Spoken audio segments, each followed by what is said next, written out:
ভগবান শ্রীকৃষ্ণের দামবন্ধন লীলা, বাল্য লীলা, মাখন ছুরি লীলা সত্যব্রত মুনি সমাধিস্থ হয়ে ভজনের দ্বারা তিনি দেখতে পেয়ে যে রাধা দামোদর অষ্টক রচনা করে গিয়েছিলেন, সেই রাধা দামোদর অষ্টকের 1 নম্বর শ্লোকের ব্যাখ্যা আমরা পূর্বে করেছি। এখন আমরা 2 নং শ্লোকের ব্যাখ্যা করব। রুদন্তং মোহ নেত্র যুগম্যং মৃজন্তুম করাম্ভোজং যুগমেন শাসঙ্কনতিরম মোহ শাসকম্পতিরকং কণ্ঠাং স্থিতো গ্রীবো দামোদরং ভক্তি বদ্ধনম। তার বাংলা অর্থ হলো, অনুবাদ, যিনি মাতৃহস্তের যষ্টি দেখে ভয়ে ক্রন্দন করতে করতে করকমল যুগের দ্বারা পুনর্ সিংহ নেত্র যুগল মার্জন করিতেছিলেন এবং রুদন আবেশে মুহুর্মুহ শ্বাস গ্রহণ করিতেছিলেন, তখন সেই কণ্ঠের সুন্দর তিলকাবলীর শোভা পাইতেছিল। বারবার শ্বাস গ্রহণ করার কারণে গ্রীবার ভূষণ সজল কম্পমান হইতেছিল এবং যাহার উদরটা মাতৃ রজু দ্বারা আবৃত ছিল, সেই ভক্তি বলে বদ্ধন দামোদর দেবকে আমরা নমস্কার করি, প্রণাম করি, বন্দনা করি। পূর্ব শ্লোকে আমাদের আলোচনা ছিল ভগবান শ্রীকৃষ্ণ মাটির হাড়ি ভেঙে দিয়েছিলেন, তারপরে তিনি সেই ভয়ে দৌড়ে পালিয়েছিলেন, বানরকে মাখন খেতে দিয়েছিলেন। মা যশোদা তিনাকে শাসন করার জন্য হাতে যষ্টি নিয়ে ছুটেছিলেন। অবশেষে তিনি গোপালকে ধরে ফেলেছিলেন এবং আজকে রশি দিয়ে বাঁধবেন, এই হলো তিনার নিশ্চিত। এদিকে সুখদেব গোস্বামী পাদ মহারাজ পরীক্ষিতকে বলছেন, মা যশোদা গোপালকে ধরার পর পুত্র জ্ঞানে ভগবানকে বন্ধন করার জন্য মা যশোদা প্রথমত তিনার চুলের কোপা হইতে বিনা হইতে ফিতা বাহির করলেন, কাপড়ের ফিতা, এবং গোপালের কীটির বন্ধন করিতে লাগিলেন। কিন্তু 2 আঙ্গুল দড়ি কম পড়ে গেল। আরো 1 কানা দড়ি সংযুক্ত করা হলো, তাতেও দেখা গেল 2 আঙ্গুল দড়ি কম পড়ে গেল। শ্রীমদ্ ভাগবত মহাপুরাণে 10ম স্কন্ধের 9 অধ্যায়ের 16 নম্বর শ্লোকে বলছেন, তদপি 2 আঙ্গুলম নৈন্যম যদ যথাত্মং বন্ধনম। যত রশি যুক্ত করুন না কেন 2 আঙ্গুল রশি কম পড়ে যাচ্ছে। তখন কি করল, কোন এক গোপী গোপালের কোমরটাকে মাপলেন, মেপে দড়ি নিয়ে আসলেন, কিন্তু বাঁধার সময় দেখা গেল তাতেও 2 আঙ্গুল কম পড়ে গেল। কোন গোপী যশোদাকে বিনয়ভাবে বলছেন, ছেড়ে দাও, ছেড়ে দাও, গোপালকে ছেড়ে দাও, আর দুষ্টমি করবে না। কিন্তু যশোদা বলছেন, আমার জিদ, আমি তাকে বাঁধবই বাঁধব, তোমরা যে যে বলো না কেন, আমি তাকে আজ বাঁধবই বাঁধব। হে গোপীগণ, তোমাদের প্রত্যেকের গৃহে যাও, যার গৃহেতে যত দড়ি আছে সব নিয়ে আসো। আমিও আজ দেখব সে কত পেট ফোলাতে পারে। আমি আজ তো তাকে বাঁধবই বাঁধব। গোপীগণ তৎক্ষণাৎ নন্দরানীর আদেশে নিজ নিজ গৃহে গিয়ে দড়ি আনতে শুরু করেছিল।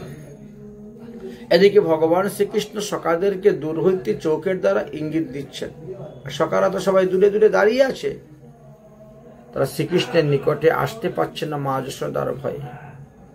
শ্রীকৃষ্ণ ও চোখের ইশারায় সখাদেরকে বলে দিলেন, যারা যারা আমাকে বন্ধন করার জন্য দড়ি এনে দিচ্ছে তাদেরকে ভালো করে চিনে রাখো।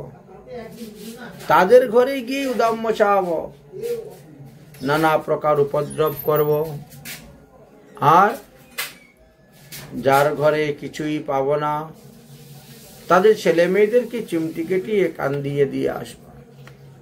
সখাগণ শ্রীকৃষ্ণের ইঙ্গিতটা ভালো করে বুঝে নিলেন।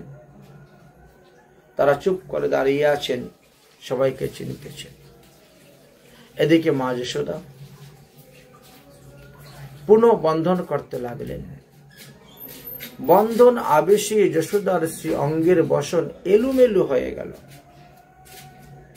মাতার কেশ হইতে মালতীর মালাটা ভূমিতে পড়ে গেল, কিন্তু তথাপিও তিনি হাল ছাড়ছেন না, পরিশ্রম করেই যাচ্ছেন। গোপালকে তিনি বাঁধবেন। চুল এলোমেলো হয়ে গেল, কেশগুলা মুখের উপর পড়ে যাচ্ছে চুল, শরীর হইতে প্রচন্ড ঘাম বেরোতে লাগছে। তথাপিও বন্ধন করার জিদ তিনি ছাড়লেন না।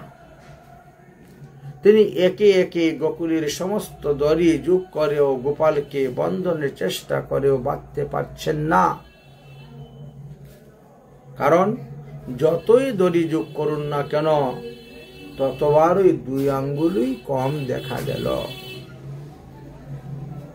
পরীক্ষিত মহারাজের মনে বড় কৌতূহল হলো। তাই পরীক্ষিত মহারাজ প্রশ্ন করছেন, গুরুদেব, এত বড় আশ্চর্যের বিষয়, যশোদা মা শ্রীকৃষ্ণকে বন্ধন করতে পারছেন না কেন? 2 আঙ্গুল দড়ি কেন কম পড়তেছে? সুখদেবজি বলছেন, হে পরীক্ষিত, এই রহস্যের পিছনে কতগুলি কারণ ছিল। যেমন মনে করো, প্রথম কারণ, ভগবান শ্রীকৃষ্ণ মনে করলেন, যদি মা যশোদা আমাকে বন্ধন করে দেন তাহলে সখাদের সঙ্গে আর খেলাধুলা করতে পারবো না, আর গোপীদের ঘরে গিয়ে ননি চুরি করতে পারবো না। এই তো 2টি কারণ। এই 2 কারণের জন্য 2 আঙ্গুল কম পড়েছিল। সুখদেব গোস্বামীর বাক্য শ্রবণ করে পরীক্ষিত মহারাজ বলছেন, গুরুদেব, এর থেকে কোনো উত্তম সিদ্ধান্ত থাকলে আমাকে বলুন।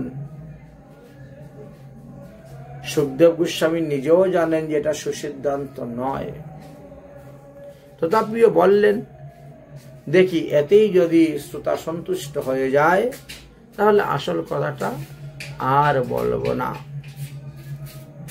এটাই ছিল চিন্তা।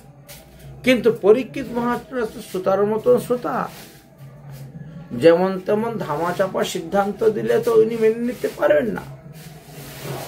এই জন্য তিনি বলছেন, গুরুদেব, এর থেকে কোনো উত্তম সিদ্ধান্ত থাকলে আপনি আমাকে কৃপা করে বলুন। সুখদেব গোস্বামী পাদ বলছেন, হ্যাঁ, দ্বিতীয় কারণ আরেকটা হতে পারে।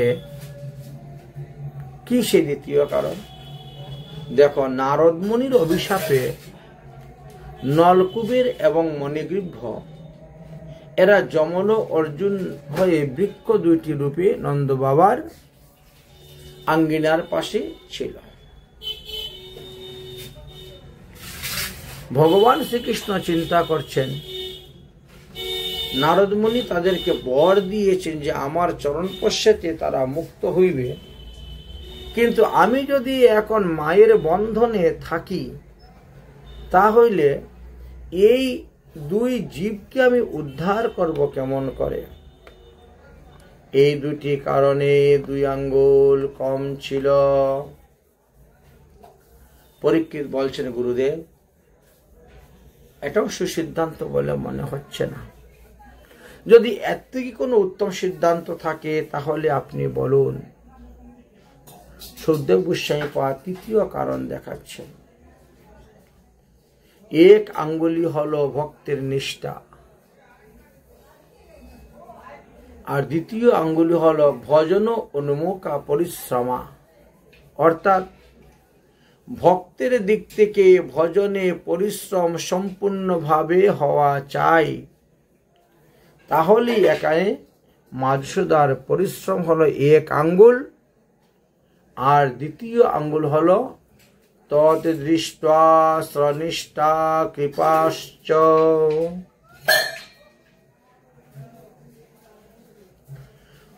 অর্থাৎ ভক্তের ভজনের পরিশ্রম দেখে ভগবানের কৃপা যখন সম্পূর্ণ হবে, তখনই তো 2 মুখ জোড়া লেগে যাবে, 1 হয়ে যাবে, আর 2 আঙ্গুল কম পড়বে না।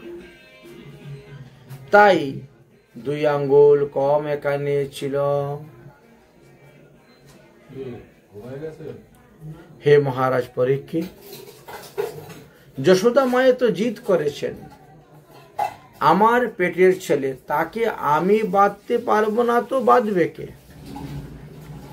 মাতা যশোদার এই অবস্থা দেখে ভক্ত বৎসল ভগবান মনে মনে বিচার করতে লাগলেন, আমি তো মায়ের মমতা রূপ পরিশ্রমকে দেখে আর সহ্য করতে পারছি না। অতএব বন্ধনটা স্বীকার করে ভক্তর অভিলাষ পূর্ণ করাই আমার কাজ। কারণ তবেই তো আমার ভক্তবৎসল নামের সার্থকতা হইবে। এটি ভগবান শ্রীকৃষ্ণ যখন চিন্তা করলেন, তখন তিনার মনের থেকে সেই ঐশ্বর্য জ্ঞানটি চলে গেল এবং মাধুর্য জ্ঞান তিনার হৃদয়ের মধ্যে এসে প্রকট হয়ে গেল। দৃष्ट्वा পরিশ্রম কৃষ্ণ কৃপয়াসি সবন্ধনে।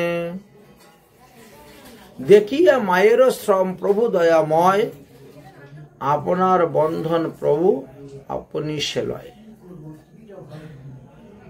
ভগবানের এইরূপ কৃপা শক্তি উদয় হইলে পর ঐশ্বর্য শক্তি তৎক্ষণাৎ অন্তর্ধান হইল। অমনি ভগবান মা যশোদার দ্বারা বন্ধন হয়ে গেলেন। চতুর্দিকে জয়ধ্বনি উঠতে লাগলো, বলো দামোদর ভগবান কি জয়। ভগবান শ্রীকৃষ্ণ ভক্তবৎসল, তাই তো তিনি ভক্তের বন্ধন স্বীকার করে নিয়েছেন।